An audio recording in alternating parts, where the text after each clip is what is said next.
భూ వివాదాలకు శాశ్వత పరిష్కారం చూపే దిశగా ఏపీ సర్కార్ అడుగులు వేస్తోంది. ఇందుకోసం రెవెన్యూ సదస్సులు నిర్వహిస్తోంది. కోర్టులకు వెళ్లకుండా సర్కార్ పరిధిలో పరిష్కరించే సమస్యలపై ఈ సమావేశాల్లో చర్చించనున్నారు. ఇవాళ్టి నుంచి నెల రోజుల పాటు రాష్ట్ర వ్యాప్తంగా అన్ని గ్రామాల్లో సదస్సులు జరుగుతాయి. ఏపీలో భూ వివాదాలకు పరిష్కారం చూపేందుకు నేటి నుంచి రాష్ట్ర వ్యాప్తంగా 17,564 గ్రామాల్లో రెవెన్యూ సదస్సులు నిర్వహిస్తున్నారు. గత 5 ఏళ్ల కాలంలో పరిష్కారం కాకుండా మిగిలిపోయిన వివాదాలపై ఇందులో చర్చించి తగు నిర్ణయాలు తీసుకోనున్నారు. ఇవాళ ప్రారంభమై 33 రోజుల పాటు రాష్ట్ర వ్యాప్తంగా అన్ని గ్రామాల్లోనూ సదస్సులు జరగనున్నాయి. గత ప్రభుత్వ హయాంలో భూ వివాదాలు బాగా పెరిగినట్లు కూటమి సర్కార్ గుర్తించింది.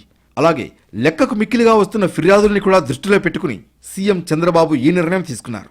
ముఖ్యంగా రెవెన్యూ సమస్యలన్నీ కూడా తీర్చే విధంగా ఒక కాన్ఫిడెన్స్ బిల్డప్ చేసే విధంగా ఎవరైతే ప్రతి ఆఫీసు తిరుగుతా ఉన్నారో తిరగాల్సిన అవసరం లేకుండా రాబోయే రోజుల్లో ఎటువంటి గ్రీవెన్స్ అంటే కొన్ని గ్రీవెన్స్లు అన్సాల్వబుల్ ఉంటాయి, అలాంటివి కాకుండా కొన్ని సబ్జుడీస్ ఉంటాయి, అలాంటివి కాకుండా మిగతా సాల్వబుల్ అన్నీ కూడా తప్పకుండా చేయగలిగింది ఎక్కడే చేసి చేయలేని అన్ని కూడా టైం బౌండ్ పెట్టుకుని తప్పకుండా చేసే విధంగా ముందుకెళ్తాం.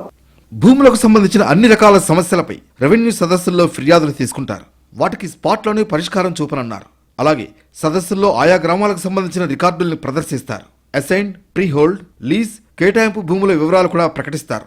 అలాగే గతంలో ఇళ్ల పట్టాలు పొందిన లబ్ధిదారుల్లో అనర్హులు ఏరివేతకు కూడా శ్రీకారం చుట్టింది ప్రభుత్వం. అంతేకాకుండా అసైన్డ్, ప్రీ హోల్డ్ భూముల్లో అక్రమాలు జరిగాయా అన్నది కూడా రెవెన్యూ సదస్సుల్లో ప్రత్యేకంగా పరిశీలించి చర్యలు తీసుకుంటామని చెబుతోంది ప్రభుత్వం. ఈ కార్యక్రమం ద్వారా దాదాపు 80% సమస్యలకు పరిష్కారం దొరుకుతుందని అంచనా వేస్తోంది సర్కార్.